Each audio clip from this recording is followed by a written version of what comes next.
Nursing Marathi notes hub या चॅनलवर आपले स्वागत आहे. तर आज आपण बघणार आहे स्वाभाविक प्रसूती. तत्पूर्वी व्हिडिओ जर आवडत असेल तर शेअर करा, लाईक करा. तर आज आपण बघणार स्वाभाविक प्रसूती, त्याची व्याख्या बघणार आहे. त्यानंतर प्रसूतीच्या किती अवस्था असतात त्या आपण इलॅबोरेट करणार आहे, प्रसूतीच्या अवस्था. त्यानंतर आपण बघणार आहे प्रसूतीच्या पहिल्या अवस्थेची चिन्हलक्षणे कोणती आहे ते बघणार आहे. त्यानंतर प्रसूतीच्या पहिल्या अवस्थेचे व्यवस्थापन कसे करायचे हे सर्व क्वेश्चन आपण आज कव्हर करणार आहे. तर सगळ्यात पहिलं बघूया आपण प्रसूतीची व्याख्या. पूर्णमासी शीर्षदर्शन आणि जिवंत मूल, वार, गर्भधोके आणि आवरणे 24 तासाच्या आत कोणत्याही हत्याराचा फॉर्सेप्सचा यूज न करता नैसर्गिक रीतीने जननमार्गाने बाहेर येतात आणि कोणत्याही प्रकारची गुंतागुंत होत नाही, त्यास स्वाभाविक प्रसूती असे म्हणतात. डॉक्टर मोमीनची ही व्याख्या आहे, यांच्या बुकमधून घेतलेली आहे. त्यानंतर प्रसूतीच्या अवस्था बघणार आहे. प्रसूतीच्या एकूण खऱ्या 3च अवस्था आहे, पण आफ्टर डिलिव्हरी मातेला काही कॉम्प्लिकेशन होऊन तिच्या जीवितास धोका निर्माण होऊ शकतो. तो टाळण्यासाठी 2 तासाची निरीक्षणाची जी अवस्था असते तिला चौथी अवस्था म्हणतात. म्हणून प्रसूतीच्या एकूण 4 अवस्था आहे.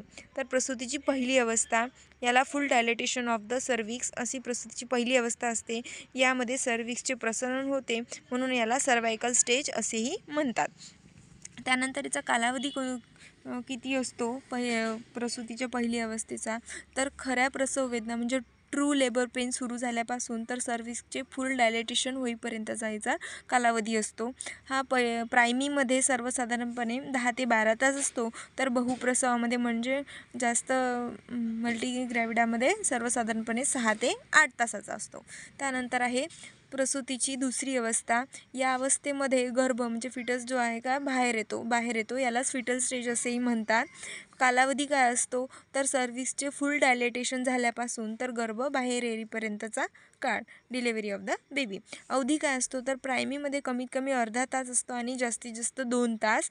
त्यानंतर बहुप्रसवामध्ये म्हणजेच मल्टीग्रॅव्हिडामध्ये अर्धा तास असतो. त्यानंतर प्रसूतीची तिसरी अवस्था. या अवस्थेमध्ये प्लासेंटा व मेम्ब्रेन बाहेर येतात, म्हणून याला प्लासेंटल स्टेज असेही म्हणतात. कालावधी काय असतो, तर बाळ जन्मल्यापासून तर प्लासेंटा व मेम्ब्रेन बाहेर येईपर्यंतचा काळ असतो, डिलिव्हरी ऑफ द प्लासेंटा असे आपण याला म्हणतो. त्यानंतर अवधी काय असतो, तर प्रायमीमध्ये आणि जी मल्टीग्रॅव्हिड आहे याच्यामध्ये सेम अवधी असतो. म्हणजेच तिसऱ्या अवस्थेमध्ये प्लासेंटा सुटण्यासाठी 15 मिनिटाचा अवधी हा लागतो. 10 ते 15 मिनिट असं लिहिलेलं आहे. त्यानंतर प्रसूतीची चौथी अवस्था ही पहिलिटीकरण म्हणजे प्रायमी आणि मल्टीग्रॅव्हिडामध्ये सारखीच असते. प्रसूती झाल्यानंतरचा 2 तासामधील निरीक्षण म्हणजे ऑब्झर्व करणं म्हणजेच चौथी अवस्था होय. यामध्ये स्त्रीची सर्वसाधारण स्थिती आणि गर्भाशयाचे वर्तन, बिहेवियर ऑफ द युटेरस याचे निरीक्षण करायचे असते. तर अशा प्रकारे आपण प्रसूतीच्या 4 अवस्था बघितल्या. त्यानंतर आपण बघणार आहे आता प्रसूतीच्या पहिल्या अवस्थेचे चिन्हलक्षणे काय असतात. सर्वात आधी फर्स्ट आहे गर्भाशयाला येणारी वेदनायुक्त लयबद्ध आकुंचने.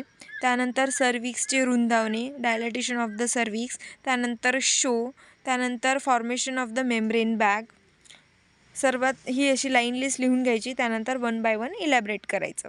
गर्भाशयाला येणारी वेदनायुक्त आकुंचने व निवर्तने यांनाच प्रायमरी पावर्स असेही म्हणतात. येणारी आकुंचने ही अनैच्छिक असतात. त्यांच्यावर प्रत्यक्षपणे मज्जासंस्थेचे आणि अप्रत्यक्षपणे एंडोक्राईन सिस्टीमचे काय असते, नियंत्रण असते. त्यानंतर सर्व्हिक्सचे डायलेटेशन ऑफ द सर्व्हिक्स. सर्व्हिक्सचे बाह्यद्वार गोलाकार असून त्यामधून फक्त युटेराईन साऊंड जाऊ शकेल एवढेच उघडे असते.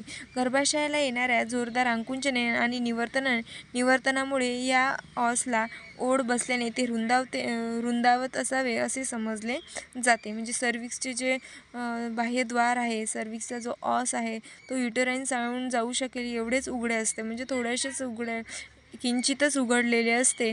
त्यामुळे याला गर्भाशयाला जी कॉन्ट्रॅक्शन येत असतात त्यामुळे ते रुंदावले जाते असे समजले जाते. त्याला डायलेटेशन ऑफ द सर्व्हिक्स म्हणतात. त्यानंतर जसे जसे सर्व्हिक्सचे डायलेटेशन होते तसे तसे सर्वायकल कॅनलमध्ये घट्ट बसून राहिलेला ओपरक्युलम जो असतो सैल होऊन खाली ओंघळतो आणि बाईच्या अंगावरून दाट चिकट पांढऱ्या रंगाचे जाऊ लागते. याला शो असे म्हणतात. त्यानंतर बघणार आहे आपण पानमुटली तयार होणे. मेम्ब्रेन बॅग ज्याला आपण म्हणतो. ज्यावेळेस गर्भाशयाचा लोअर सेगमेंट ताणला जातो त्यावेळेस त्या ठिकाणी गर्भाशयात चिकटलेले कॉरियन सुटते. गर्भाशयाच्या आतील दाब व त्याला येणारे आकुंचन आणि निवर्तनामुळे वाढलेला असतो. या वाढलेल्या दाबामुळे सुटलेल्या कोरियनमुळे प्रेझेंटिंग पार्टच्या पुढील बाजूस गर्भोदक येऊन बॅग तयार होते. यालाच आपण मेम्ब्रेन बॅग म्हणतो. अशा प्रकारे आपण मेम्ब्रेन बॅग बघितली. त्यानंतर आपण बघणार आहे आता प्रसूतीच्या पहिल्या अवस्थेचे व्यवस्थापन. प्रसूतीच्या अवस्थेचे व्यवस्थापन सर्वात आधी तिला लेबर पेन सुरू झाल्यानंतर जमतील तेवढ्या ती सोसते आणि नंतर वेदना सहन न झाल्यास मग ती बाळंतपणासाठी आपल्या संस्थेमध्ये हॉस्पिटलमध्ये येते. तर सगळ्यात आधी स्वागत करावे, बाईचे स्वागत करावे, तिला स्टूल द्यावा, तिच्या नातेवाईकांना बसण्यास सांगावे, ती रजिस्टर्ड NC आहे का ते पाहणे, तिच्याकडे NC कार्ड आहे का त्यावरून बरीच माहिती मिळते. तिच्या नातेवाईकांना धीर द्यावा. गरोदर स्त्री जशी माहिती घेतो आपण तशी माहिती तिची थोडक्यात माहिती घेऊन घ्यावी. तिची पूर्ण सामाजिक, कौटुंबिक, वैद्यकीय, ऑब्स्टेट्रिक माहिती, सध्याच्या गरोदरपणाची माहिती इत्यादी घ्यावी. त्यानंतर ही सर्व माहिती तिच्या प्रसूतीसाठी तयारी करत असतानाच घ्यावी. त्यानंतर तिला विचारायचं अंगावरून स्त्राव वगैरे जाते का, त्यानंतर ते बघावे. त्यानंतर तिची नोंद झाल्याबरोबर तिला रिसिव्हिंग रूममध्ये घेऊन तिच्या जे काही पर्सनल हायजीन आहे ते तिला सांगावे, ती काय स्वच्छ करून द्यावे. त्यानंतर तिला लघवीला जाण्यास सांगावे, त्यामुळे ब्लॅडर एम्प्टी होतो. त्यानंतर PV करावी. ठीक आहे. निर्जंतुकीकरण पाडून म्हणजे ग्लोव्ज वगैरे घालून PV करावी. सर्व्हिक्सचे डायलेटेशन बघावे, सर्व्हिक्स इफेसमेंट पाहावा, मेम्ब्रेन्स अखंड आहे की रप्चर झाला आहे ते पाहावा. आणि अशा प्रकारे आपण प्रसूतीच्या पहिल्या अवस्थेचे व्यवस्थापन करतो. हे सर्व आपल्याला प्रसूतीच्या डिलिव्हरीच्या पहिल्या अवस्थेमध्ये आपल्याला हे सर्व लिहायचं आहे.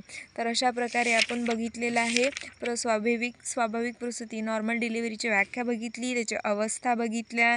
त्यानंतर 1 by 1 इंट्रोडक्शन देऊन 1 by 1 इलॅबरेट केलं. पहिल्या अवस्थेमध्ये तिचा कालावधी अवधी, दुसरी अवस्थेमध्ये कालावधी अवधी, अशा प्रकारे आपल्याला ॲन्सर लिहायचं आहे. त्यानंतर आपण पहिल्या अवस्थेचे चिन्हे लक्षणे बघितले. 4 चिन्हे लक्षणे आहे पहिल्या अवस्थेचे, ते 1 by 1 इलॅबरेट केले आणि पहिल्या अवस्थेचे व्यवस्थापन बघितले. जर तुम्हाला व्हिडिओ आवडला असेल तर लाईक करा, शेअर करा, कमेंट करा. थँक्यू.